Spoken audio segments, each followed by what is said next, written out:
La elección. Pero nosotros debemos dar siempre gracias a Dios respecto a vosotros, hermanos amados por el Señor, de que Dios os haya escogido desde el principio para salvación, mediante la santificación por el Espíritu y la fe en la verdad, a lo cual os llamó mediante nuestro Evangelio, para alcanzar la gloria de nuestro Señor Jesucristo. Segunda carta a los Tesalonicenses, capítulo 2, versículos 13-14. Si no hubiera ningún otro texto en la Sagrada Palabra excepto este, pienso que todos deberíamos estar obligados a recibir y reconocer la verdad de esta grandiosa y gloriosa doctrina de la eterna elección que Dios ha hecho de su familia. Pero parece que hay un prejuicio muy arraigado en la mente humana en contra de esta doctrina, y aunque la mayoría de las otras doctrinas son recibidas por los cristianos profesantes, algunas con cautela, otras con gozo, sin embargo, esta doctrina parece ser despreciada y descartada con frecuencia. En muchos de nuestros púlpitos se consideraría gran pecado y alta traición predicar un sermón sobre la elección, porque no podrían convertir su sermón en lo que ellos llaman un discurso práctico. Creo que ellos se han apartado de la verdad en este asunto. Cualquier cosa que Dios ha revelado, la ha revelado con un propósito. No hay absolutamente nada en la Escritura que no se pueda convertir, bajo la influencia del Espíritu de Dios, en un discurso práctico, pues toda la Escritura es inspirada por Dios y útil para algún propósito de provecho espiritual. Es verdad que no se puede convertir en un discurso sobre libre albedrío, eso lo sabemos muy bien, pero sí se puede convertir en un discurso sobre la gracia inmerecida, y el tema de la gracia inmerecida es de resultados prácticos cuando las verdaderas doctrinas del amor inmutable de Dios son presentadas para que obren en los corazones de los santos y de los pecadores. Ahora, yo confío que hoy algunos de ustedes que se asustan con el simple sonido de esta palabra dirán: voy a escucharla con objetividad, voy a hacer a un lado mis prejuicios, voy a oír simplemente lo que este hombre tiene que decir. No cierren sus oídos ni digan de entrada: es doctrina muy elevada. ¿Quién te ha autorizado a que la llames muy alta o muy baja? ¿Por qué te quieres oponer a la doctrina de Dios? Recuerda lo que les ocurrió a los muchachos que se burlaban del profeta de Dios, exclamando: «¡Calvo, sube! ¡Calvo, sube!». No digas nada en contra de las doctrinas de Dios, para evitar que salga del bosque una fiera y te devore a ti también. Hay otras calamidades además del manifiesto juicio del cielo. Ten cuidado que no caigan sobre tu cabeza. Haz a un lado tus prejuicios, escucha con calma, escucha desapasionadamente, oye lo que dice la Escritura, y cuando recibas la verdad, si a Dios le place revelarla y manifestarla a tu alma, que no te dé vergüenza confesarla. Confesar que ayer estabas equivocado es solamente reconocer que hoy eres un poco más sabio. Y en vez de que sea algo negativo para ti, da honor a tu juicio y demuestra que estás mejorando en el conocimiento de la verdad. Que no te dé vergüenza aprender y hacer a un lado tus viejas doctrinas y puntos de vista y adoptar eso que puedes ver de manera más clara en la palabra de Dios. Pero si no ves que esté aquí en la Biblia, sin importar lo que yo diga o a qué autoridades haga referencia, te suplico, por amor de tu alma, que rechaces lo que digo. Y si desde este púlpito alguna vez oyes cosas contrarias a la Sagrada Palabra, recuerda que la Biblia debe ser lo primero y el ministro de Dios debe estar sometido a ella. Nosotros no debemos estar por sobre la Biblia cuando predicamos, sino que debemos predicar con la Biblia sobre nuestras cabezas. Después de todo lo que hemos predicado, estamos muy conscientes que la montaña de la verdad es más alta de lo que nuestros ojos pueden discernir. Nubes y oscuridad rodean su cima y no podemos distinguir su pico más elevado. Sin embargo, vamos a tratar de predicar lo mejor que podamos. Pero como somos mortales y sujetos a equivocarnos, ustedes mismos deben juzgarlo todo.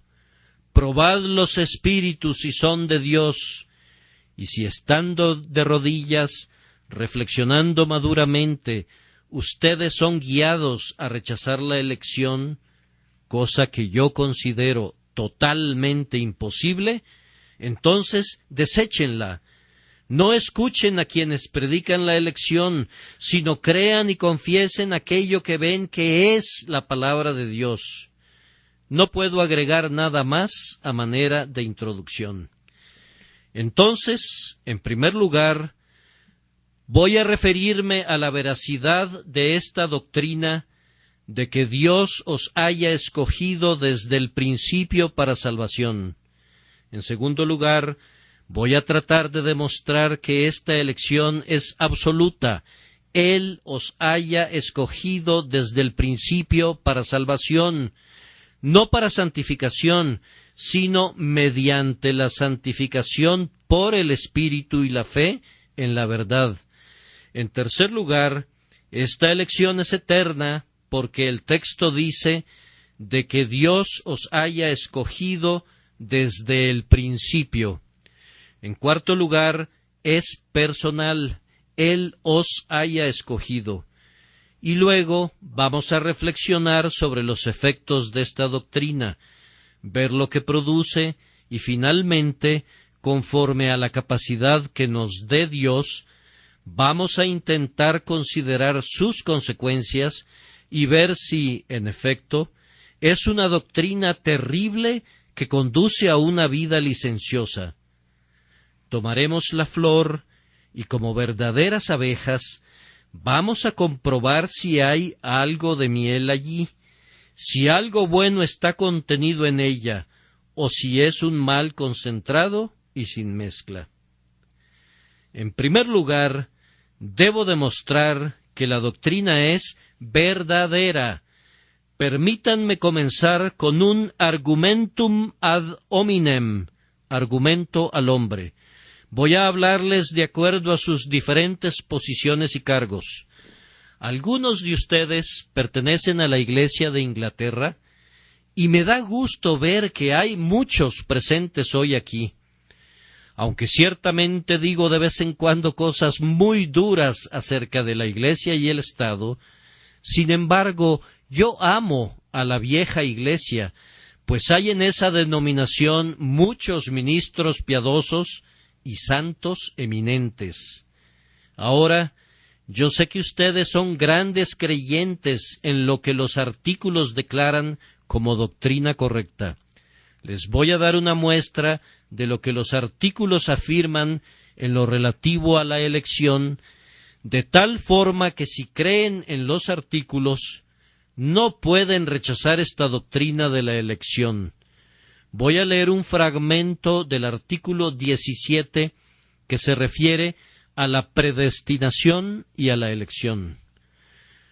La predestinación para vida es el propósito eterno de Dios, por medio del cual, antes que los cimientos del mundo fueran puestos, Él ha decretado de manera permanente, por su consejo secreto para nosotros, liberar de la maldición y condenación a aquellas personas que Él ha elegido en Cristo de entre toda la humanidad y traerlos por medio de Cristo a la salvación eterna como vasos hechos para honra. de donde quienes han sido dotados con bendición tan excelente de Dios son llamados de acuerdo al propósito de Dios por su Espíritu que obra en el momento debido. Ellos obedecen el llamado por la gracia, son justificados gratuitamente, son hechos hijos de Dios por adopción, son conformados a la imagen del unigénito Hijo Jesucristo. Ellos caminan religiosamente en buenas obras y al final, por la misericordia de Dios, alcanzan la dicha eterna. Entonces, pienso que cualquier miembro de esa denominación, si en efecto es un creyente sincero y honesto en su madre iglesia, debe ser un pleno creyente de la elección. Es verdad que si ve otras partes del ritual anglicano, encontrará cosas contrarias a las doctrinas de la gracia inmerecida y totalmente ajenas a la enseñanza de la Escritura. Pero si mira a los artículos, no puede dejar de ver que Dios ha elegido a su pueblo para vida eterna. Sin embargo, no estoy tan perdidamente enamorado de ese libro como pueden estarlo ustedes, y solo he utilizado este artículo para demostrarles que si pertenecen a la Iglesia oficial de Inglaterra, no deberían objetar de ninguna manera esta doctrina de la predestinación. Otra autoridad humana por la cual puedo confirmar la doctrina de la elección es el antiguo credo de los valdenses. Si leen el credo de los antiguos valdenses, que elaboraron en medio del ardiente fuego de la persecución, verán que estos renombrados profesantes y confesores de la fe cristiana recibieron y abrazaron muy firmemente esta doctrina como parte de la verdad de Dios. He copiado de un viejo libro uno de los artículos de su fe.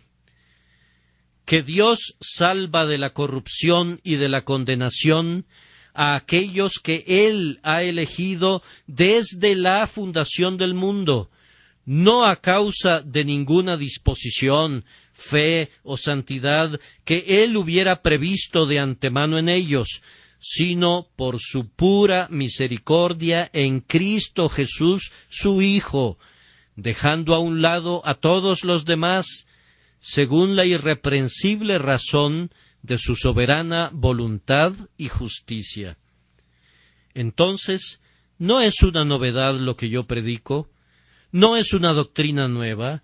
Me encanta proclamar estas viejas doctrinas poderosas que son llamadas con el sobrenombre de calvinismo, pero que son segura y ciertamente la verdad revelada de Dios en Cristo Jesús.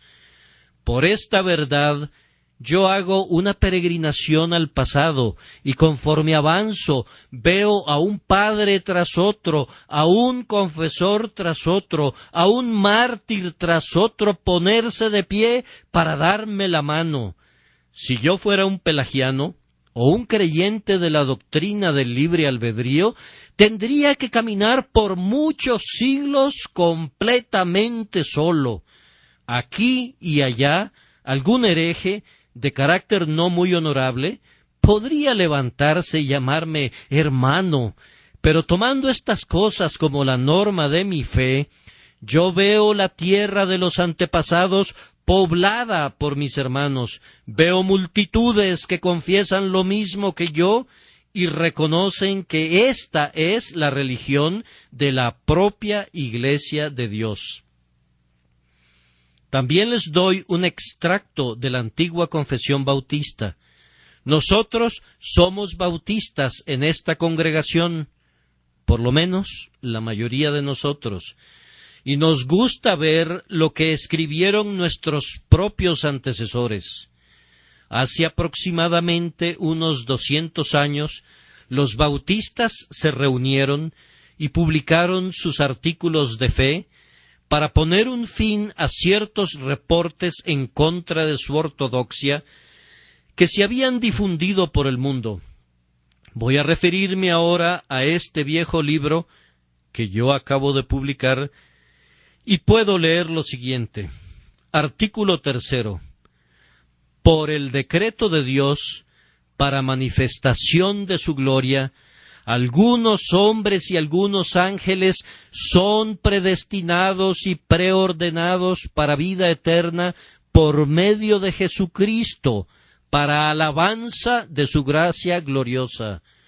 Otros son dejados para actuar en sus pecados, para su justa condenación, para alabanza de su justicia gloriosa.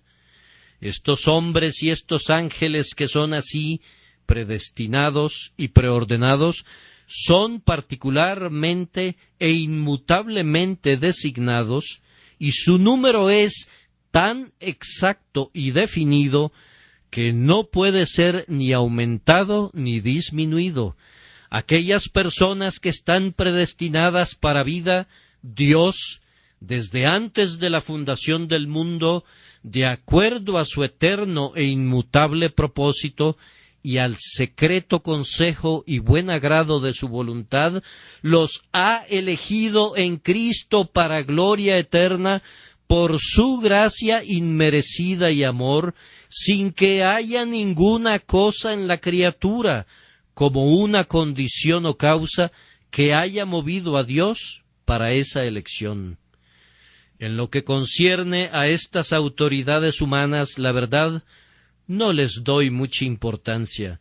No me importa lo que digan, ya sea a favor o en contra de esta doctrina.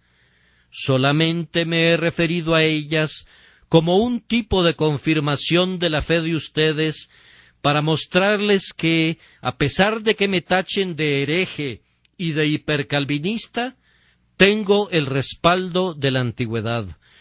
Todo el pasado está de mi lado. El presente no me importa. Déjenme el pasado y tendré esperanza en el futuro. Si el presente me ataca, no me importa. Aunque un sinnúmero de iglesias aquí en Londres hayan olvidado las grandes y fundamentales doctrinas de Dios, no importa. Si tan solo un pequeño grupo de nosotros nos quedamos solos, manteniendo firmemente la soberanía de nuestro Dios, si nuestros enemigos nos atacan, ay, y aun nuestros propios hermanos, que debieran ser nuestros amigos y colaboradores, no importa. Basta con que podamos contar con el pasado, el noble ejército de mártires, el glorioso escuadrón de los confesores, son nuestros amigos. Los testigos de la verdad vienen a defendernos. Si ellos están de nuestro lado, no podremos decir que estamos solos, sino que podemos exclamar: y yo haré que queden en Israel 7,000 cuyas rodillas no se doblaron ante Baal. Pero lo mejor de todo es que Dios está con nosotros. La única gran verdad es siempre la Biblia, y únicamente la Biblia. Queridos oyentes, ustedes no creen en ningún otro libro que no sea la Biblia, ¿no es cierto? Si yo pudiera demostrar esto, basándome en todos los libros de la cristiandad, si yo pudiera recurrir a la biblioteca de Alejandría para comprobar su verdad, ¿no lo creerían más de lo que ustedes lo creen? Porque está en la palabra de Dios. He seleccionado unos cuantos textos para leerlos. Me gusta citar abundantemente los textos cuando temo que ustedes pueden desconfiar de una verdad, a fin de que estén lo suficientemente convencidos para que no haya lugar a dudas si es que en verdad no creen. Permítanme entonces mencionar un catálogo de textos en los que el pueblo de Dios es llamado elegido. Naturalmente, si el pueblo es llamado elegido, debe haber una elección. Si Jesucristo y sus apóstoles estaban acostumbrados a describir a los creyentes por medio del título de elegidos, ciertamente debemos creer que lo eran, pues de lo contrario, el término no significa nada. Jesucristo dice: «Y si el Señor no hubiese acortado aquellos días, nadie sería salvo, mas por causa de los escogidos que Él escogió, acortó aquellos días. Porque se levantarán falsos cristos y falsos profetas, y harán señales y prodigios para engañar, si fuese posible, aun a los escogidos. Y entonces enviará sus ángeles y juntará a sus escogidos de los cuatro vientos, desde el extremo de la tierra hasta el extremo del cielo». Marcos capítulo 13, versículos 20, 22, 27. ¿Y acaso Dios no hará justicia a sus escogidos, que claman a Él día y noche? ¿Se tardará en responderles? Lucas 18, 7.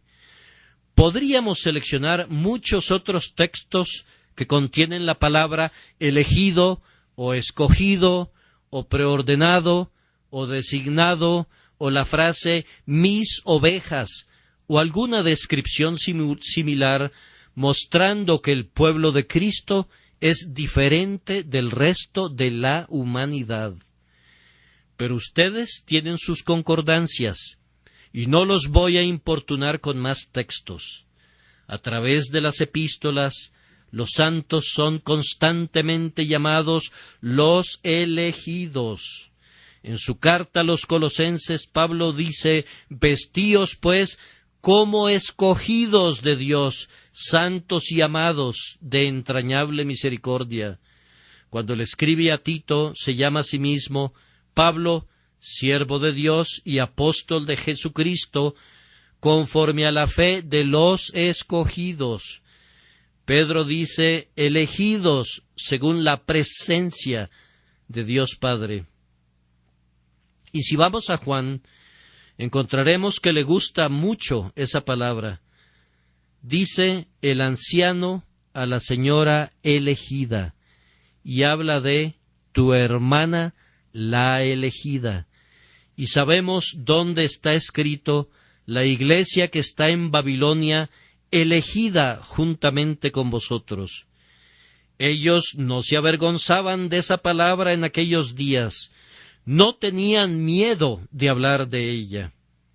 En nuestros días, esa palabra ha sido revestida con una diversidad de significados, y las personas han mutilado y desfigurado la doctrina de tal forma que la han convertido en una verdadera doctrina de demonios, lo confieso, y muchos que se llaman a sí mismos creyentes se han pasado a las filas del antinomianismo. Pero a pesar de esto, ¿por qué he de avergonzarme de eso si los hombres la pervierten? Nosotros amamos la verdad de Dios aún en medio del tormento, de la misma manera que cuando es ensalzada. Si hubiera un mártir que nosotros amáramos antes de que fuera llevado al suplicio, lo amaríamos todavía más mientras está siendo atormentado. Cuando la verdad de Dios está siendo atormentada, no por eso la vamos a catalogar como una falsedad. No nos gusta verla en el suplicio, pero la amamos aun cuando es martirizada, pues podemos discernir cuáles deberían haber sido sus justas proporciones si no hubiera sido atormentada y torturada por la crueldad e invenciones de los hombres. Si ustedes leen muchas de las epístolas de los padres de la antigüedad, encontrarán que siempre escriben al pueblo de Dios como elegido. Ciertamente el término conversacional común usado por los primitivos cristianos entre sí, en muchas de las iglesias, era el de elegido. A menudo usaban el término para llamarse entre sí, mostrando que era una creencia general que todo el pueblo de Dios era manifiestamente elegido. Ahora vamos a unos textos que prueban positivamente esta doctrina. Abran sus Biblias en el Evangelio de Juan, capítulo 15, versículo 16, y allí verán que Jesucristo ha elegido a su pueblo, pues Él dice: «No me elegisteis vosotros a mí, sino que yo os elegí a vosotros, y os he puesto para que vayáis y llevéis fruto, y vuestro fruto permanezca, para que todo lo que pidiereis al Padre en mi nombre, Él os lo dé». Y luego, en el versículo 19, «Si fuerais del mundo, el mundo amaría lo suyo, pero porque no sois del mundo, antes yo os elegí del mundo, por eso el mundo os aborrece». Luego, en el capítulo 17, versículos 8 y 9, «Porque las palabras que me diste les he dado, y ellos las recibieron, y han conocido verdaderamente que salí de ti, y han creído que tú me enviaste. Yo ruego por ellos, no ruego por el mundo, sino por los que me diste, porque tuyos son». Leemos en Hechos 13, versículo 48, «Los gentiles, oyendo esto, se regocijaban y glorificaban la palabra del Señor, y creyeron todos los que estaban ordenados para vida eterna». Pueden intentar retorcer este versículo, pero dice ordenados para vida eterna, tan claramente que no cabe ninguna duda en su interpretación, y nos tienen sin cuidado los diferentes comentarios que se hacen sobre él. Creo que casi no es necesario que les recuerde el capítulo 8 de Romanos, pues confío que ustedes conocen muy bien ese capítulo y lo entienden. En el versículo 29 y siguientes dice: «Porque a los que antes conoció, también los predestinó para que fuesen hechos conformes a la imagen de su Hijo, para que Él sea el primogénito entre muchos hermanos. Y a los que predestinó, a estos también llamó, y a los que llamó, a estos también justificó, y a los que justificó, a estos también glorificó». ¿Qué pues diremos a esto? Si Dios es por nosotros, ¿quién contra nosotros? El que no escatimó ni a su propio Hijo, sino que lo entregó a todos nosotros, ¿cómo no nos dará también con él todas las cosas? ¿Quién acusará a los escogidos de Dios? Tampoco sería necesario leer todo el capítulo 9 de Romanos. En tanto que ese capítulo permanezca en la Biblia, ningún hombre será capaz de probar el arminianismo. Mientras eso esté escrito allí, ni las más violentas contorsiones de esos textos podrán exterminar de la Escritura la doctrina de la elección. Leamos algunos versículos como estos. «Pues no habían aún nacido, ni habían hecho aún ni bien ni mal, para que el propósito de Dios conforme a la elección permaneciese, no por las obras, sino por el que llama, se le dijo, el mayor servirá al menor». Luego pasemos al versículo 22, «Y que, si Dios, queriendo mostrar su ira y hacer notorio su poder, soportó con mucha paciencia los vasos de ira preparados para destrucción y para hacer notorias las riquezas de su gloria, las mostró para con los vasos de misericordia que Él preparó de antemano para gloria». Luego pasemos a Romanos capítulo 11, versículo 7. «Que pues, lo que buscaba Israel no lo ha alcanzado, pero los escogidos sí lo han alcanzado, y los demás fueron endurecidos».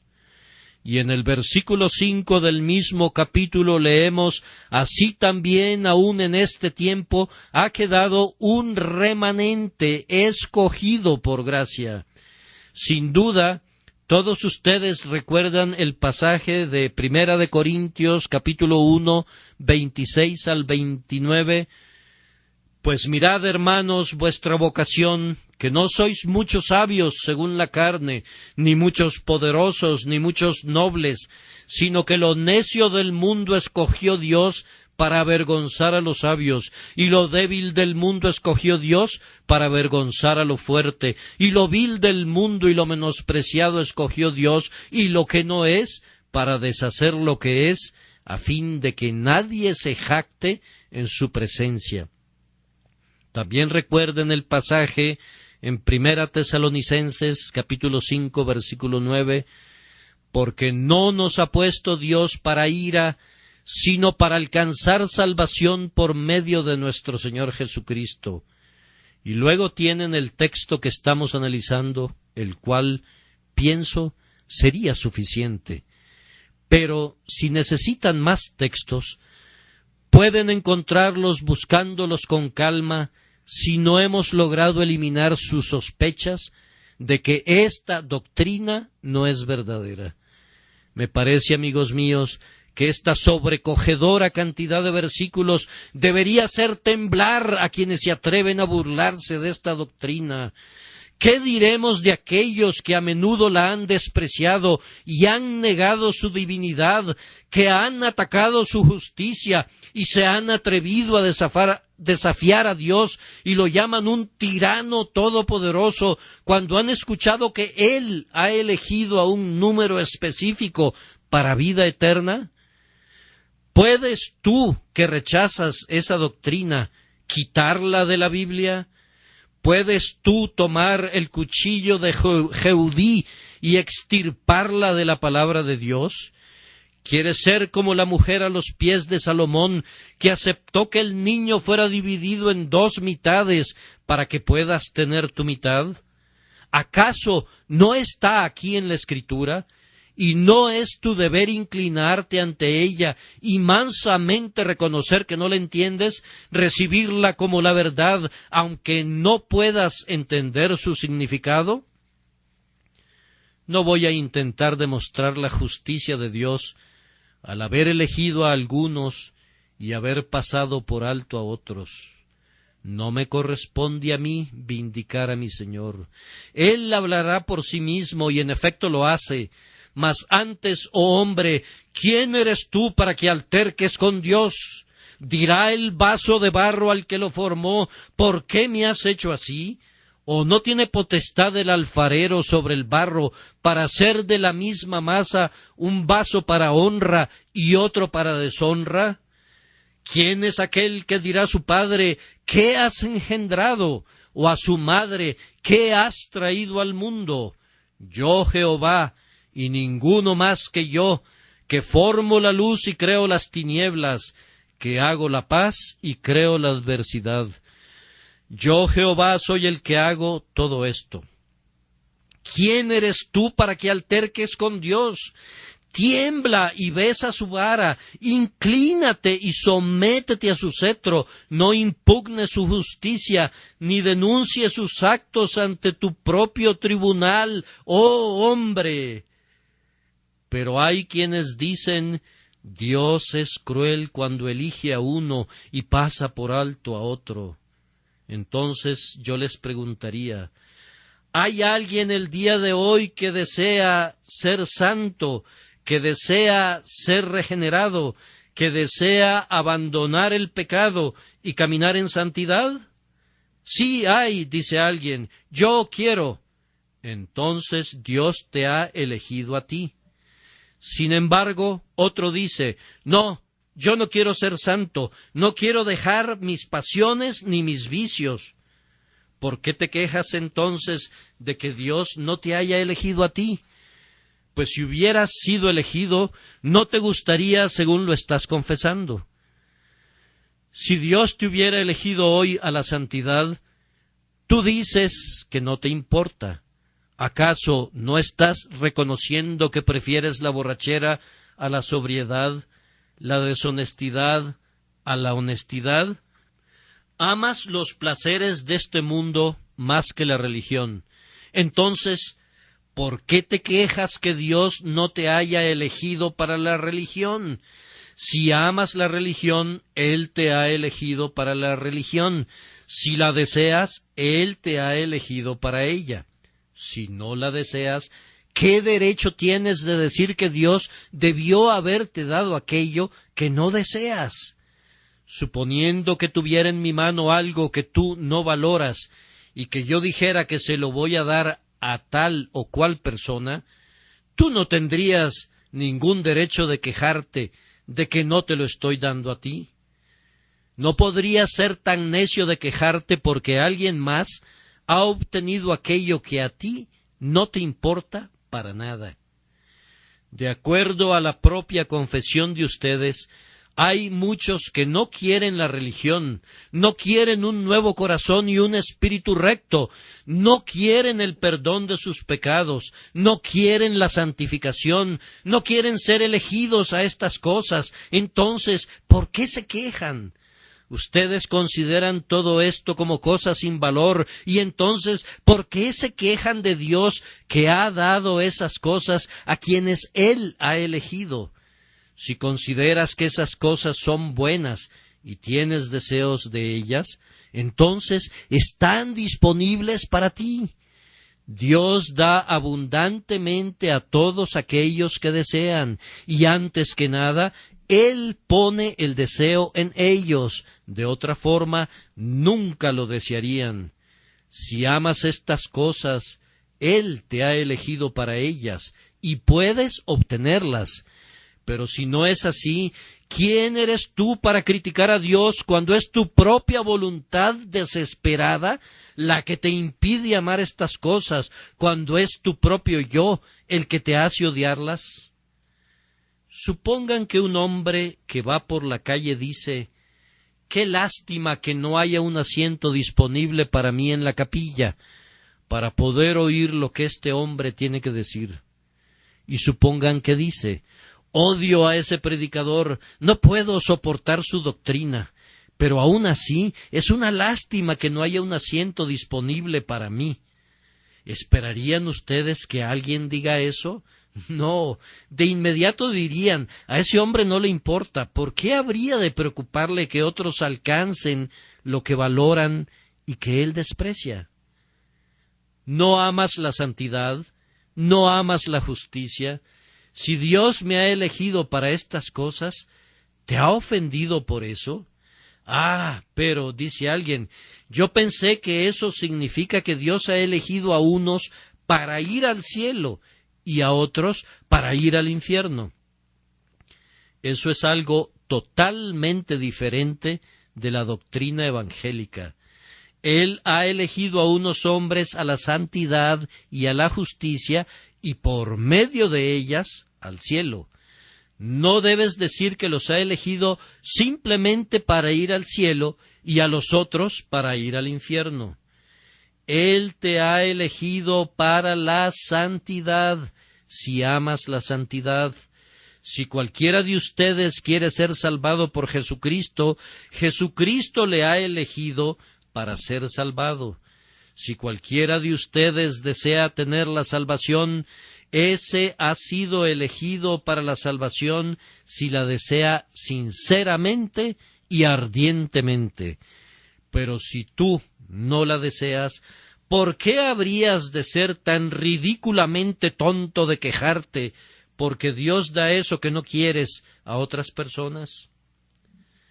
De esta forma he tratado de decir algo en relación a la verdad de la doctrina de la elección. Y ahora, rápidamente, déjenme decirles que la elección es absoluta, esto es, no depende de lo que nosotros somos. El texto dice de que Dios os haya escogido desde el principio para salvación. Pero nuestros oponentes afirman que Dios elige a unos hombres porque son buenos, que los elige a causa de diversas obras que han hecho. Ahora, en respuesta a esto, nosotros preguntamos, ¿qué obras son esas por las que Dios elige a su pueblo? ¿Acaso es lo que llamamos comúnmente obras de la ley, obras de obediencia que la criatura puede llevar a cabo? Si es así, nosotros les respondemos, si los hombres no pueden ser justificados por las obras de la ley, no parece muy claro que puedan ser elegidos por las obras de la ley. Si no pueden ser justificados por sus buenas obras, tampoco pueden ser salvados por esas buenas obras. Por tanto, el decreto de la elección no pudo haber sido formado sobre la base de buenas obras. Pero, dicen otros, Dios lo eligió porque conocía de antemano su fe. Ahora, Dios es el que da la fe, por tanto, no pudo haberlos elegido a causa de su fe que Él conocía de antemano. Supongamos que hubiera 20 mendigos en la calle y yo determinara darle dinero a uno de ellos.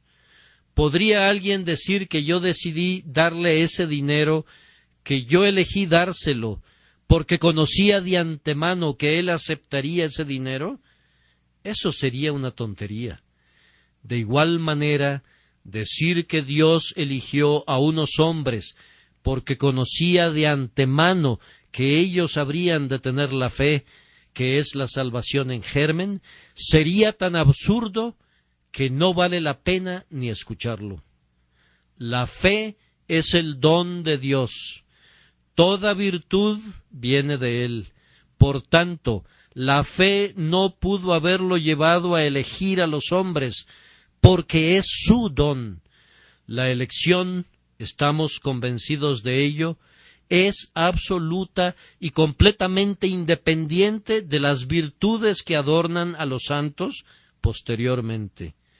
Aunque un hombre fuera tan santo y devoto como Pablo, aunque fuera tan valiente como Pedro, o tan amante como Juan, aun así no podría exigirle nada a su Hacedor.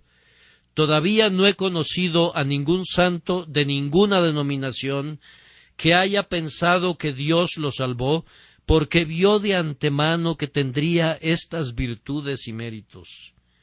Ahora, mis queridos hermanos, las mejores joyas que un santo puede lucir jamás, si son joyas elaboradas por su propio diseño, no son de purísima calidad. Hay siempre un poco de barro mezclado en ellas. La gracia más elevada que pudiéramos poseer tiene algo de mundano mezclado en ella. Sentimos esto en la medida que nos refinamos más, cuando tenemos mayor santificación, y nuestro lenguaje debe ser siempre: yo soy el primero de los pecadores, Jesús murió por mí. Nuestra única esperanza, nuestro único argumento, pende de la gracia manifestada en la persona de Jesucristo, y tengo la certeza que debemos rechazar y desechar completamente cualquier pensamiento que nuestras virtudes, que son dones de nuestro Señor, sembradas por su diestra, pudieran ser la causa de su amor, y debemos cantar en todo momento: ¿qué había en nosotros que mereciera la estima o que produjera deleite en el Creador? Fue únicamente Padre, y siempre debemos cantar: porque pareció bueno a tus ojos. Tendré misericordia del que tendré misericordia. Él salva porque quiere salvar. Y si me preguntaran por qué me ha salvado a mí, sólo puedo decir: porque Él quiso hacerlo. ¿Acaso había algo en mí que me pudiera recomendar ante Dios? No, hago a un lado todo. No había nada recomendable en mí. Cuando Dios me salvó, yo era el más bajo, perdido y arruinado de la raza. Estaba ante Él como un bebé desnudo, bañado en mi propia sangre. Verdaderamente yo era impotente para ayudarme a mí mismo. ¡Oh, cuán miserable me sentía y me reconocía! Si ustedes tenían algo que los hiciera aceptables a Dios, yo nunca lo tuve. Yo estaré contento de ser salvo por gracia, por pura gracia, sin ninguna otra mezcla. Yo no puedo presumir de ningún mérito. Si tú puedes hacerlo muy bien, yo no puedo. Yo debo cantar gracia inmerecida únicamente de principio a fin. Ha ganado mi afecto y mantenido mi alma muy firme. En tercer lugar, esta elección es eterna, de que Dios os haya escogido desde el principio para salvación. ¿Puede decirme alguien cuándo fue el principio?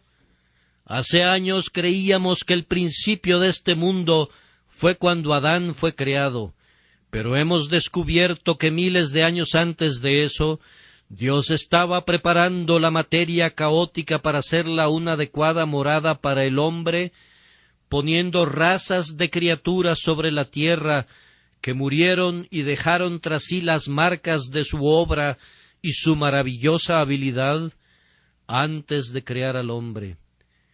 Pero eso no fue el principio, pues la revelación apunta a un período cuando este mundo fue formado, a los días cuando las estrellas matutinas fueron engendradas, cuando como gotas de rocío con los dedos de la mañana las estrellas y las constelaciones cayeron goteando de la mano de Dios, cuando de sus propios labios salió la palabra que puso en marcha a las pesadas órbitas, cuando con su propia mano envió los cometas que como rayos vagaron por el cielo hasta encontrar un día su propia esfera.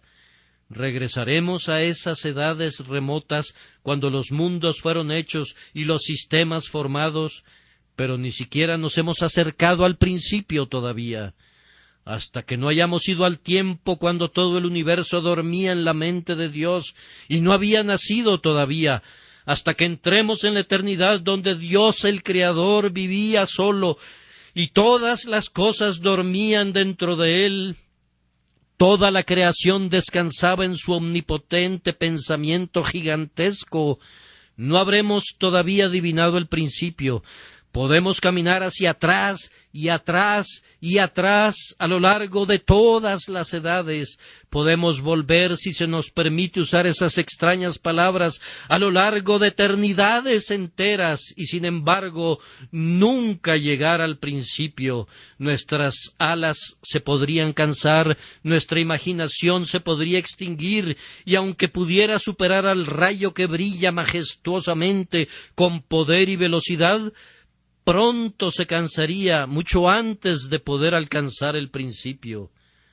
Pero Dios eligió a su pueblo desde el principio, cuando el intocado éter no había sido sacudido por el aleteo del primer ángel, cuando el espacio no tenía orillas, o más aún cuando no existía, cuando reinaba el silencio universal y ni una sola voz ni ningún susurro turbaba la solemnidad del silencio, cuando no había ningún ser, ni movimiento, ni tiempo, ni nada, sino solo Dios, solo en su eternidad, cuando no se escuchaba el himno de ningún ángel y no se tenía la asistencia de los querubines, mucho antes que nacieran los seres vivientes o que las ruedas de la carroza de Jehová fueran formadas, aún antes, en el principio era el Verbo, y en el principio el pueblo de Dios era uno con el Verbo, y en el principio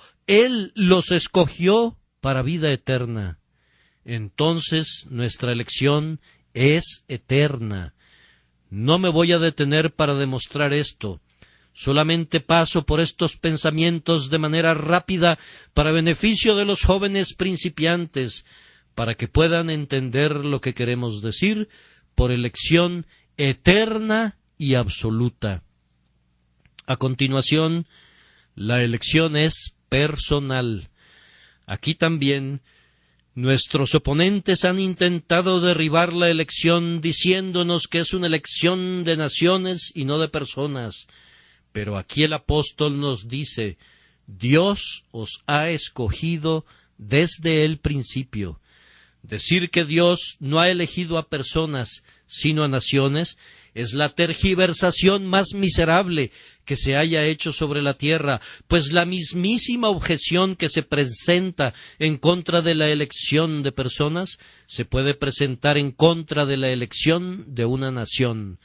Si no fuera justo elegir a una persona, sería todavía más injusto elegir a una nación, puesto que las naciones no son sino la unión de multitudes de personas, y elegir a una nación parecería todavía un crimen mayor y gigantesco, si la elección fuera un crimen, que elegir a una persona.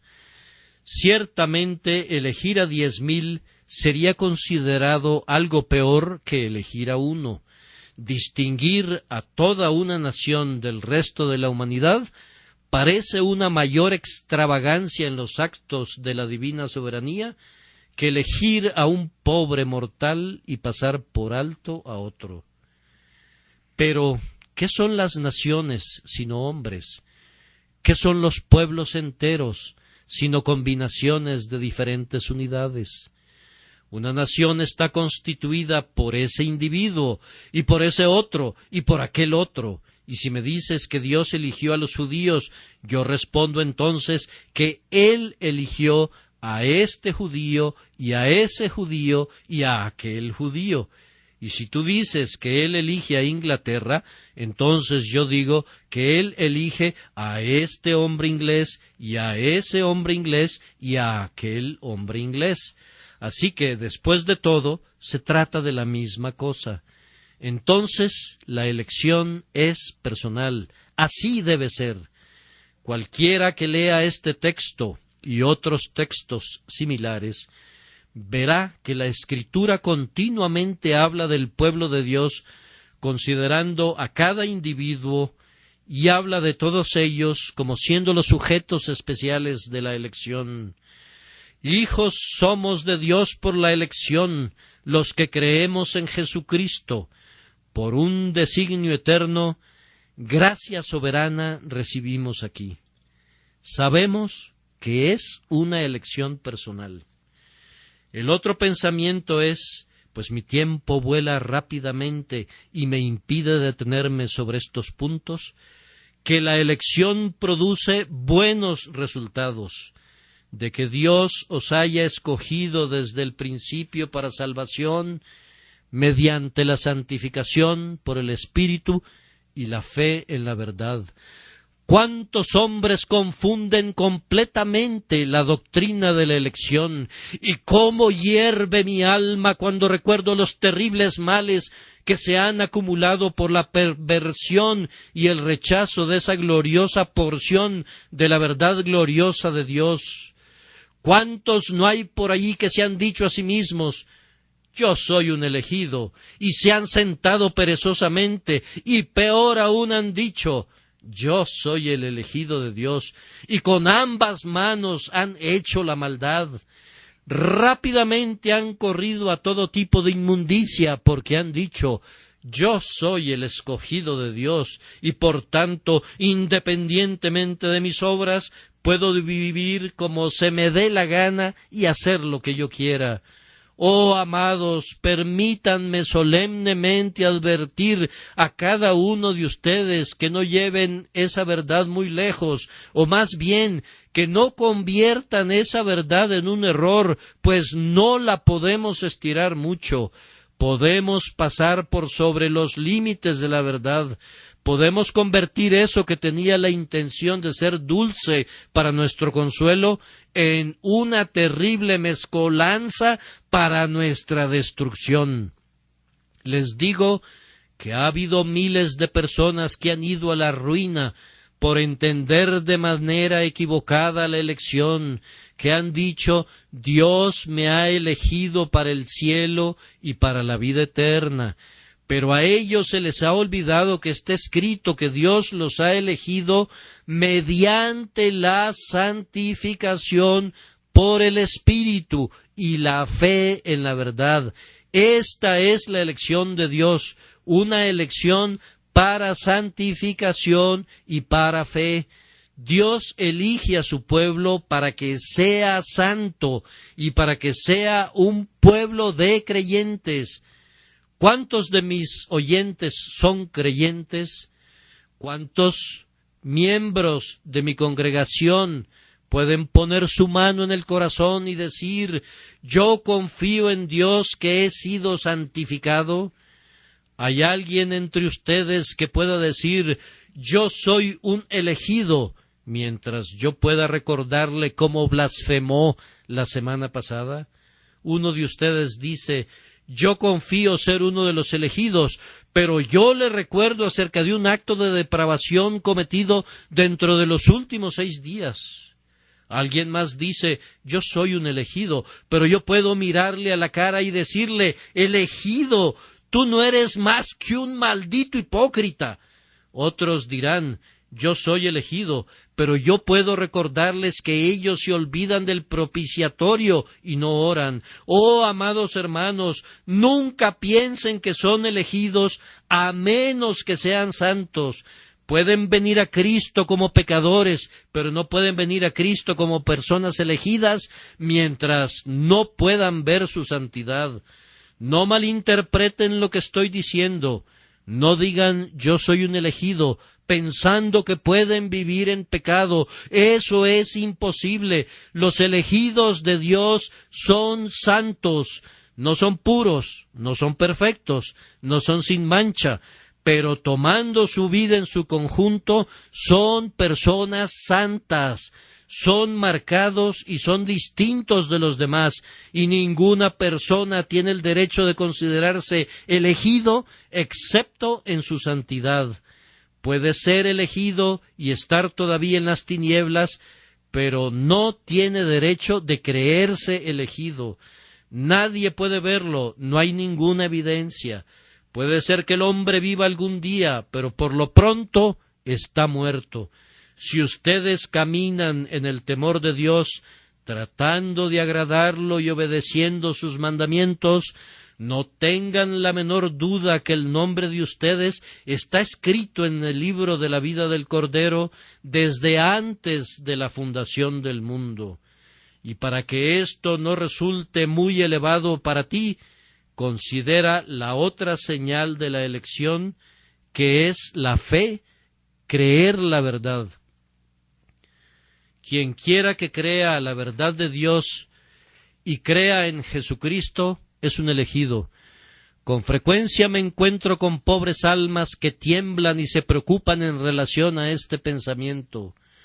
¿Cómo? ¿Y si yo no soy un elegido? Oh Señor, dicen ellos, yo sé que he puesto mi confianza en Jesús, sé que creo en su nombre y confío en su sangre, pero ¿y si a pesar de eso no soy un elegido?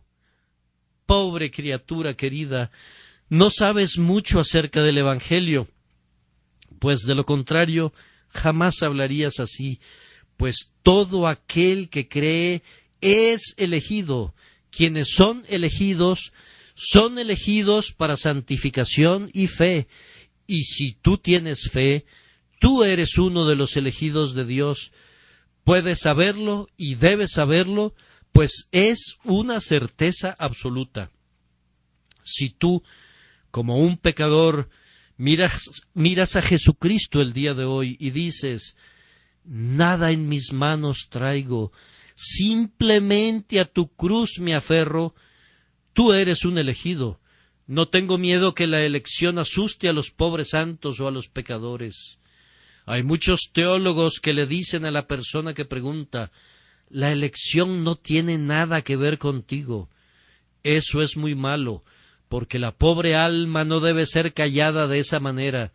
Si pudieras silenciar esa alma, podría estar bien, pero va a seguir pensando al respecto y no lo podrá evitar. Díganle más bien: si tú crees en el Señor Jesucristo, tú eres un elegido. Si te abandonas a Él, tú eres un elegido. Yo te digo hoy, yo, el primero de los pecadores, yo te digo en su nombre, si vienes a Dios sin ninguna obra en tus manos, entrégate a la sangre y a la justicia de Jesucristo. Si quieres venir ahora y confiar en Él, tú eres un elegido. Has sido amado por Dios desde antes de la fundación del mundo, pues no podrías haber hecho eso a menos que Dios no te hubiera dado el poder de hacerlo y no te hubiera elegido para que lo hicieras. Ahora, pues, eres salvo y estás seguro si solo vienes y te entregas a Jesucristo y deseas ser salvo y ser amado por Él. Pero no pienses de ninguna manera que algún hombre puede ser salvo sin fe y sin santidad. No piensen, queridos oyentes, que algún decreto promulgado en las oscuras edades de la eternidad va a salvar sus almas a menos que crean en Cristo. No se queden allí tranquilos imaginando que ustedes van a ser salvos sin fe y sin santidad. Esa es la herejía más abominable y maldita que ha llevado a la ruina a miles de personas. No utilicen la elección como una almohada sobre la que pueden recostarse y dormir, pues eso los llevará a la ruina. Dios no lo quiera que yo les prepare almohadas muy confortables para que ustedes puedan descansar cómodamente en sus pecados. Pecador, no hay nada en la Biblia que pueda atenuar tus pecados, pero si estás condenado, oh hombre, si estás perdida, oh mujer, tú no vas a encontrar en esta Biblia ni una gota que refresque tu lengua, ni una doctrina que disminuya tu culpa. Tu condenación será enteramente por tu culpa y tu pecado será merecidamente recompensado porque tú crees que no estás condenado. Pero vosotros no creéis porque no sois de mis ovejas y no queréis venir a mí para que tengáis vida. No se imaginen que la elección excusa el pecado. No sueñen con eso, ni se arrullen en la dulce complacencia del pensamiento de su irresponsabilidad. Ustedes son responsables. Debemos proclamar ambas cosas. Debemos aceptar la soberanía divina y debemos reconocer la responsabilidad humana. Debemos aceptar la elección, pero debemos hablar a sus corazones. Debemos proclamar la verdad de Dios ante ustedes. Debemos hablarles a ustedes y recordarles esto, que si bien es cierto que está escrito, en mí está tu ayuda, también está escrito, te perdiste, oh Israel. Ahora, finalmente, ¿cuáles son las verdaderas y legítimas tendencias de un correcto concepto de la doctrina de la elección? Primero, les diré cómo moverá a los santos la doctrina de la elección bajo la bendición de Dios, y en segundo lugar, ¿qué hará por los pecadores si Dios bendice esa doctrina a favor de ellos? Primero, yo pienso que para un santo es una de las doctrinas más despojadoras de todo el mundo, para quitar toda la confianza en la carne y toda seguridad en cualquier otra cosa excepto en Jesucristo. Cuán a menudo nos envolvemos en nuestra justicia propia y nos adornamos con las falsas perlas y las piedras preciosas de nuestras propias obras y logros. Comenzamos a decir, ahora voy a ser salvo, porque poseo esta evidencia y la otra. En vez de eso, solamente la fe desnuda salva. Esa fe, y únicamente ella, nos une al Cordero sin tomar en cuenta las obras, aunque la fe produce obras. Cuán a menudo nos recargamos en alguna obra que no es la de nuestro amado y confiamos en algún poder que no es el poder que viene de lo alto. Entonces, si queremos despojarnos de este falso poder, debemos considerar la elección. Haz una pausa, alma mía, y considera esto. Dios te ha amado antes de que tuvieras un ser. Dios te amó cuando estabas muerto en tus delitos y pecados, y envió a su Hijo para que muriera por ti. Él te compró con su preciosa sangre antes de que pudieras balbucear su nombre. ¿Acaso, entonces, puedes estar orgulloso? Repito, no conozco nada que sea más humillante para nosotros que esta doctrina de la elección. A veces me he postrado ante ella mientras trato de comprenderla. He abierto mis alas y como el águila me he remontado hacia el sol. Mi ojo ha sido firme y mi ala vigorosa durante un tiempo, pero conforme me acercaba a ella, un pensamiento se adueñaba de mí. Dios os ha escogido desde el principio para salvación.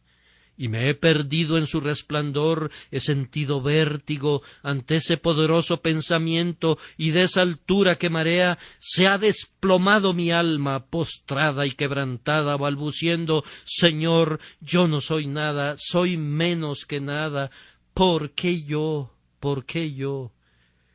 Queridos amigos, si quieren ser humillados, estudien la elección, pues los hará humildes bajo la influencia del Espíritu de Dios. Aquel que está orgulloso de su elección no es un elegido, y aquel que es humillado por ella puede creer que es elegido.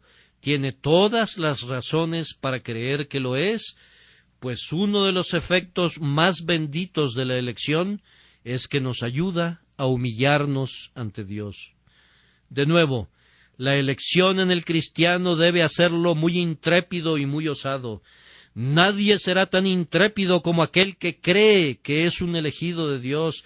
¿Qué le importan a él los hombres si es elegido por su Hacedor? ¿Qué le importan los gorjeos despreciables de algunos gorrioncitos cuando sabe que él es un águila de categoría real? ¿Acaso le importará que el mendigo lo señale cuando corre por sus venas la sangre real del cielo? Si toda la tierra se levanta en armas, él habita en perfecta paz, pues él está en el lugar secreto del tabernáculo del Todopoderoso. Yo soy de Dios, afirma. Yo soy diferente a los demás hombres. Ellos son de una raza inferior. ¿Acaso no soy noble? ¿Acaso no soy uno de los aristócratas del cielo? ¿Acaso no está escrito mi nombre en el libro de Dios? ¿Le preocupa al mundo? De ninguna manera. Como el león no se preocupa por el ladrido del perro, él sonríe frente a sus enemigos, y cuando éstos se le acercan demasiado, se mueve y los hace pedazos. ¿Qué le importan sus enemigos? Se mueve entre sus adversarios como un gigante, mientras los hombrecillos caminan mirándolo hacia arriba sin entenderlo. Su rostro es de hierro, su corazón es de pedernal. ¿Qué le importan los hombres? Más aún, si una rechifla universal se levantara desde todo el mundo, él se sonreiría de eso, pues diría: el que ha hecho de Dios su refugio encontrará su más segura morada. Soy uno de sus elegidos, soy escogido de Dios y estimado, y aunque el mundo me aborrezca, no tengo miedo. Ah, ustedes que confiesan la fe, pero que están con el mundo, algunos de ustedes son tan flexibles como los sauces. Hay pocos cristianos como robles hoy día que pueden resistir la tormenta, y les diré por qué. Es porque ustedes mismos no creen que son elegidos. El hombre que sabe que es elegido será demasiado orgulloso para pecar. No se humillará para cometer los actos que hace la gente común. El creyente de esta verdad dirá: ¿Que yo comprometa mis principios? ¿Que yo cambie mi doctrina? ¿Que haga a un lado mis puntos de vista? ¿Que esconda lo que creo que es cierto? No, puesto que yo sé que soy uno de los elegidos de Dios, aun ante los ataques de los hombres, voy a decir la verdad de Dios sin importarme lo que digan los hombres. Nada puede hacer a un hombre más osado que sentir que es un elegido de Dios.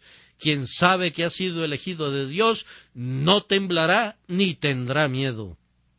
Más aún, la elección nos hace santos. Nada puede hacer a un cristiano más santo bajo la influencia llena de gracia del Espíritu Santo que el pensamiento que él es elegido. ¿Pecaré yo, dice, sabiendo que Dios me ha elegido a mí? ¿Acaso voy a transgredir después de tanto amor? ¿Acaso me apartaré después de tanta misericordia y tierna bondad? No, mi Dios, puesto que tú me has elegido, yo te amaré, yo viviré para ti, ya que tú, mi Dios eterno, te has convertido en mi Padre. Yo me voy a entregar a ti para ser tuyo para siempre, por la elección y por la redención, entregándome a ti y consagrándome solemnemente a tu servicio. Y ahora, por último, para los inconversos, ¿qué les dice la elección a ustedes? Primero, ustedes impíos, los voy a excusar por un momento. Hay muchos de ustedes a quienes no les gusta la elección, y yo no puedo culparlos por ello, pues he escuchado a muchos predicadores predicar sobre la elección que han terminado diciendo: no tengo ni una palabra que decir al pecador. Ahora, yo digo que ustedes deben sentir desagrado por una predicación así, y yo no los culpo por eso, pero yo digo, tengan ánimo, tengan esperanza, oh ustedes pecadores, porque hay una elección. Lejos de desanimarse y perder la esperanza, es una cosa muy alentadora y llena de gozo que haya una elección. ¿Qué pasaría si yo les dijera que nadie puede ser salvo, que nadie está ordenado para vida eterna? ¿Acaso no temblarían torciendo sus manos con desesperación, diciendo: entonces, ¿cómo seremos salvos si no somos elegidos? Pero yo les digo que hay una multitud de elegidos, incontables, todo un ejército que ningún mortal puede contar. Por tanto, ten ánimo tú, pobre pecador, desecha tu abatimiento. ¿Acaso no puedes tú ser elegido como cualquier otro? Pues hay innumerables muchedumbres de elegidos, hay gozo y consuelo para ti. Por tanto, no solo te pido que tengas ánimo, sino que vayas y pruebes al Señor. Recuerda que si no fueras elegido, no perderías nada al hacerlo. ¿Qué dijeron los 4 leprosos? Vamos pues ahora y pasémonos al ejército de los sirios. Si ellos nos dieren la vida, viviremos, y si nos dieren la muerte, moriremos. Oh pecador, ven al trono de la misericordia que elige. Puedes morir en este instante. Ve a Dios, y aun suponiendo que Él te rechazara, suponiendo que con su mano en alto te ordenara que te fueras, algo imposible, aún así no perderías nada con ir, no estarás más condenado por eso. Además, suponiendo que estás condenado, tendrías por lo menos la satisfacción de alzar tus ojos desde el infierno y decir: Dios, yo te pedí misericordia y tú no quisiste dármela, la busqué, pero tú rehusaste otorgarla. Eso nunca lo dirás, oh pecador. Si tú vinieras a Él y le pidieras, tú vas a recibir lo que pides, porque nunca ha rechazado a nadie. Pero aunque hay un número definido de elegidos, sin embargo, es cierto que todos los que buscan pertenecen a ese número. Debes ir y buscar, y si sucede que tú resultes ser el primero en ir al infierno, diles a los demonios que pereciste de esa manera, diles a los diablos que tú eres uno rechazado después de haber venido como un pecador culpable a Jesús. Te digo que eso deshonraría al Eterno, con todo respeto a su nombre, y Él no permitiría que tal cosa sucediera. Él es muy celoso de su honor y no podría permitir que un pecador dijera algo como eso.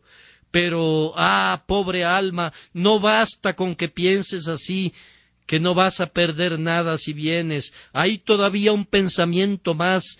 ¿Amas la elección el día de hoy? ¿Estás dispuesto a admitir su justicia? Dices, siento que estoy perdido, lo merezco. Si mi hermano es salvo, yo no puedo murmurar al respecto. Si Dios me destruye, lo merezco. Pero si Él salva a la persona que está sentada junto a mí, Él tiene todo el derecho de hacer lo que le plazca con lo suyo, y yo no he perdido nada por eso. ¿Puedes decir eso con toda honestidad desde lo profundo de tu corazón? Si es así, entonces la doctrina de la elección ha tenido su efecto correcto en tu espíritu y tú no estás lejos del reino de Dios. Estás siendo traído donde debes estar, donde el Espíritu quiere que estés, y siendo esto así el día de hoy, puedes irte en paz. Dios ha perdonado tus pecados. No sentirías así si no hubieras sido perdonado. No sentirías así si el Espíritu de Dios no estuviera haciendo su obra en ti.